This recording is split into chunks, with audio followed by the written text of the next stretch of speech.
सुरुवातीला या भागातला धुळे जिल्हा, नंदुरबार जिल्हा, जळगाव जिल्हा, नाशिक जिल्हा या जिल्ह्यातल्या शेतकऱ्याला सांगू इच्छितो की तुम्ही काय करा, 17 तारखेपर्यंत तुमचा गहू असेल, हरभरा असेल, कांदा असेल, मका असेल, झाकून काढून ठेवा. कारण की 18 तारखे 18, 19, 20, 21च्या दरम्यान उत्तर महाराष्ट्राकडं, खानदेशकडं चांगला पावसाळ्यासारखा पाऊस पडणार आहे. म्हणून हा अंदाज लक्षात घ्यायचा. म्हणजे सांगायचं झालं, हे पाऊस उत्तर महाराष्ट्रातच नाही तर संपूर्ण राज्यभर पडणार आहे. काही ठिकाणी 17 तारखेला सुरू होणार आहे. मग 17 तारखेला पाऊस कुठं सुरू होणार आहे तर 17 तारखेला नांदेड जिल्हा, सोलापूर जिल्हा, लातूर जिल्हा, त्याच्यानंतर गडचिरोली, वर्धा, नागपूर, भंडारा, गोंदिया या पट्ट्यामध्ये 17 तारखेला मध्यरात्री सुरू होणार आहे.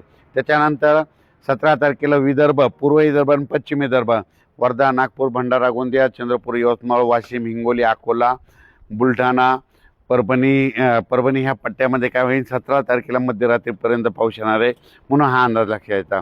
पश्चिम महाराष्ट्राकडे सातारा, सांगली, सोलापूर, कोल्हापूर, पुणे, अहिल्यानगर या भागात तुम्हाला एक सांगू इच्छितो की जवळपास म्हणजे 18, 19, 20 या 3 दिवस काही काही ठिकाणी पावसाळ्यासारखा पाऊस पडणार आहे. कुठं रिमझिम पडणार आहे. जिथं पाऊस नाही पडला तिथं नुसतं जोराचं वारं देखील सुटणार आहे.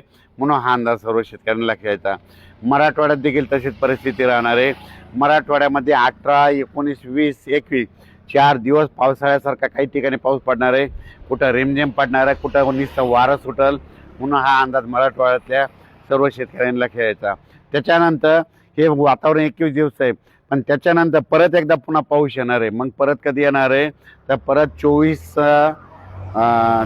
मार्च, 25 मार्च, 26 मार्चच्या दरम्यान परत एकदा पाऊस येणार आहे. पण ते पाऊस मग मराठवाड्यात पश्चिम महाराष्ट्राकडे जास्त राहणार आहे आणि उत्तर महाराष्ट्राकडे जास्त राहणार आहे. म्हणून हा अंदाज लक्षात यायचा. म्हणजे सांगायचं झालं तर 2 टप्प्यामध्ये पाऊस आहे. आता 17 ते 21 आणि त्याच्यानंतर 24, 25, 26च्या दरम्यान पाऊस येणार आहे. म्हणून हा अंदाज सर्व शेतकऱ्यांनी लक्षात यायचा. आपण आपला आलेला गहू असेल, कांदा असेल काढून झाकून ठेवा. कारण की 17 पासून राज्यामध्ये पावसाला सुरुवात होणार आहे. म्हणून हे अंदाज सर्व शेतकऱ्यांनी लक्षात घ्यायचा.